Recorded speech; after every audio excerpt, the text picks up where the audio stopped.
1,00,000 మంది శివభక్తులతో కలిసి మహారుద్రాక్ష పూజలో పాల్గొనండి. వెంటనే కాల్ చేసి మీ పేరును నమోదు చేసుకోండి.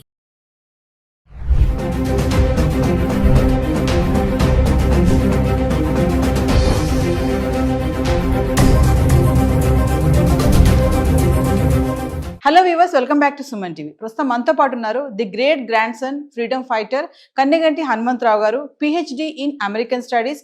అమెరికాలో ఉన్నటువంటి 18 యూనివర్సిటీస్లో ఎక్స్పర్టీస్, అంతేకాకుండా centre for human security studies founder and executive director Kanneganti Ramesh Babu గారు ఉన్నారు. సార్తో మాట్లాడదాం. నమస్తే సార్. సార్, విజిటింగ్ వీసా పైన వెళ్ళే పేరెంట్స్కి ఒకసారి తీసుకోవాల్సిన జాగ్రత్తలు అంటే ఇంటర్వ్యూలో వాళ్ళని ఎలాంటి క్వశ్చన్స్ అడుగుతారు? మరి చాలా మంది అంటున్నారు ఇంగ్లీష్లోనే ఉంటుంది అనేసి కమ్యూనికేషన్. మరి అందరికీ ఇంగ్లీష్ రాదు కదా, విలేజెస్లో ఉన్న వాళ్ళ పేరెంట్స్ సంగతి ఏంటి? ఒక్కసారి దాని గురించి మాట్లాడుకుంటాం. అమెరికాలో ఒక మోర్ దాన్ 5.5 మిలియన్స్ అంటే ఒక 55 లక్షల మంది భారతీయులు ఉన్నారు. More than 5.5 millions. 1 మిలియన్ అంటే 10 lakhs, 10 లక్షలు. 55 లక్షల్లో మన ఆంధ్ర తెలంగాణ రాష్ట్రానికి సంబంధించిన వాళ్ళు సగము అని కొద్దిగా పైగా ఉన్న ఆశ్చర్యపోవద్దు. సో ఇలాంటి తరుణంలో ఆంధ్ర తెలంగాణ రాష్ట్రాల నుంచి ఎంతోమంది ఉన్నత విద్యను అభ్యసించి H1B వీసాలు కానీ, టూరిస్ట్ వీసాలు కానీ, విజిటింగ్ వీసాలు B1 B2 కానీ ఇలాంటి తీసుకొని అమెరికా వెళ్తూ ఉంటారు. మరి అమెరికాలో ఉన్న కొడుకుని కూతుర్ని చూస్తానికి, లేకపోతే అమ్మాయి ఏదన్నా డెలివరీకి వెళ్తే హెల్ప్ చేయడానికి గ్రాండ్ పేరెంట్స్ కూడా వెళ్తూ ఉంటారు. చాలామందికి మరి ఆంగ్ల భాషలో పట్టుండదు. హైదరాబాద్ వచ్చి US కాన్సుల్ జనరల్ ఫైనాన్షియల్ డిస్ట్రిక్ట్లో కానీ లేకపోతే వేరే కాన్సులేట్స్లో కానీ వెళ్ళి మరి వీసా ఆఫీసర్ ముందర నుంచున్నప్పుడు మరి ఇంగ్లీష్ రాదు కదా, ఎలా తప్పులేమని మాట్లాడితే వీసా రిజెక్ట్ అయ్యే అవకాశం ఉంది. కాబట్టి ఏంటి అనేది మీ ప్రశ్న. చాలా మీనింగ్ఫుల్, చాలా అర్థవంతమైన ప్రశ్న అండి. దానికి ఏం చేశారంటే సౌలభ్యం కోసం మీరు ముందరగానే ఒక ట్రాన్స్లేటర్ని US వీసా ఆఫీసర్స్తో ముందరగానే కమ్యూనికేట్ చేసి, బై ఈమెయిల్ అయితే ఈమెయిల్, బై అప్లికేషన్లోనే do you need any translator అనేది ఉంటే yes we need a translator అనేది స్పష్టంగా రాయగలిగితే మాకు ఆంగ్ల భాషను తెలుగులో చెప్పడం, తెలుగు భాషను ఆంగ్లంలో చెప్పడానికి, తర్జుమా చేయడానికి మాకు ఒకళ్ళు కావాలి అని అడిగితే US కాన్సులేటే ప్రొవైడ్ చేస్తుంది. నెంబర్ 1. లేదా చాలా వీసాలకు సంబంధించి చాలా క్యూస్ ఉంటాయి, లైన్స్ US కాన్సులేట్లో. ఎవరైతే ట్రాన్స్లేటర్స్ అవైలబుల్ ఉన్నారో మనం మొదలుగానే రిక్వెస్ట్ చేస్తే ఆ క్యూలోకి పంపించే అవకాశం ఉంది. రెండోది. మూడోది, మనం కూడా మన పేరెంట్స్కి మాట్లాడేది 4 మాటలైనా ఖచ్చితంగా మాట్లాడటానికి ముందలుగానే మనము ప్రిపేర్ చేయాలి.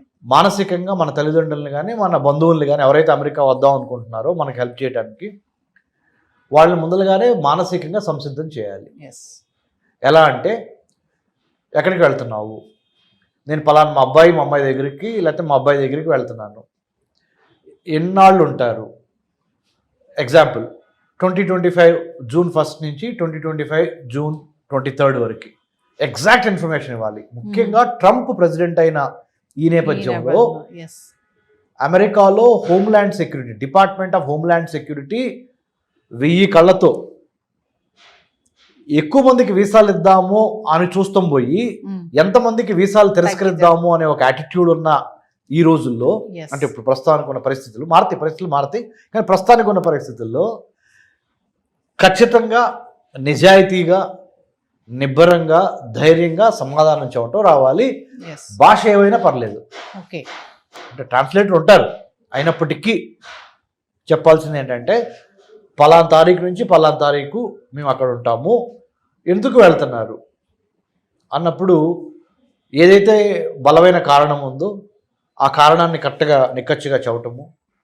ఇదివరకిట్లాగా ఒక వీసా తీసుకొని ఇంకో పని మీద వెళ్ళి మనసులో ఒకటి పెట్టుకొని బయట వీసా ఆఫీసర్కి ఒకటి చెప్పి ఎలాగోలా సముద్రాలు దాటేసి అమెరికాలో అడుగు పెడదాం అనే ఆ ట్రెండ్ ఏదైతే ఉందో ఆ వరవడికి ఇప్పుడు ఒక ఫుల్ స్టాప్ పడింది. ఏదైనా మన మంచి కోసమే. తద్వారా ఏమవుద్దంటే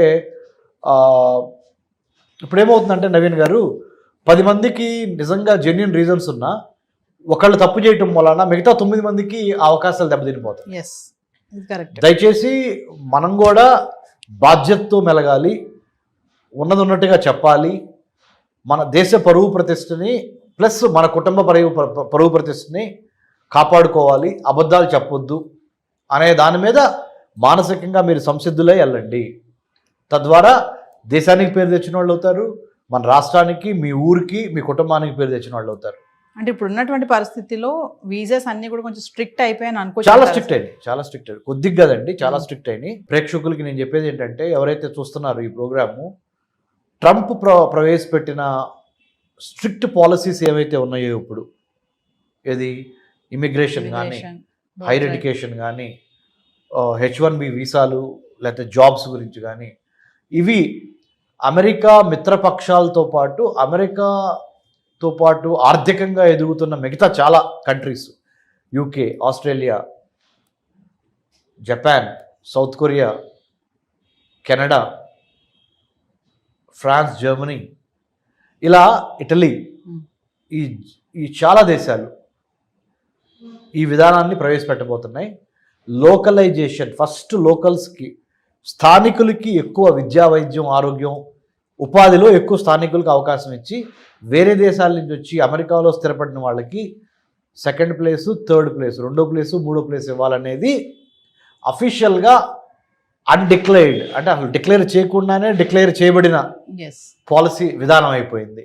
కాబట్టి ఉన్నంతలో సాధ్యమైనంత వరకు నీతి నిజాయితీగా సమాధానాలు చెప్పి, తెలుగులో అయినా ఇంగ్లీష్లో అయినా, భాష ఏదైనా, మీరు ఇచ్చే ఇన్ఫర్మేషన్, సమాచారము ఖచ్చితంగా కాన్ఫిడెంట్గా పొలైట్గా ఇవ్వండి. ఈ ఇచ్చే పరిణామ క్రమంలో మీ తల్లిదండ్రుల్ని కానీ, మీ డిపెండెంట్స్, మీ మీద ఆధారపడి అమెరికా వద్దాం అనుకుంటున్న వాళ్ళు ప్రిపేర్ చేయండి. ఆ విధంగా మానసికంగా ప్రిపేర్ చేయండి, హోంవర్క్ చేయండి. Plan, prepare, perspire and inspire. అంటే ముఖ్యంగా చక్కగా ప్రణాళిక వేయండి. ఇంట్లో కూర్చోబెట్టి హోమ్ ట్యూషన్ లాగా చెప్పండి పేరెంట్స్కి, అమ్మ ఇట్లా వీసా ఆఫీసర్ అడుగుతారు, నువ్వు ఇట్లా చెప్పు, ఉన్నది ఉన్నట్టు చెప్పాలి. ఎందుకంటే డాక్యుమెంట్స్ మ్యాచ్ కాలేదు, చెప్పేదానికి డాక్యుమెంట్స్ మీద ఉన్నదానికి తేడా ఉందనుకోండి, సారీ. కాబట్టి మంచి మెలకువలతో ఉండండి, అద్భుతంగా మీకు వీసాలు వస్తే భయపడొద్దు. మీకు ఎటువంటి సందేహాలున్నా డాక్టర్ రమేష్ కన్నెగంటి నేను ఉన్నాను, మీకు సహాయం చేస్తాను. I did my PhD in American studies. America చాలాసార్లు వెళ్ళొచ్చి అమెరికన్ అధికారులతో కూడా చాలా యూనివర్సిటీస్లో పనిచేయడం మూలన మాకు కొంత అనుభవం ఉంది. అనుభవాన్ని మీకు షేర్ చేస్తాను. Thank you sir. Thank you Nagendra గారు.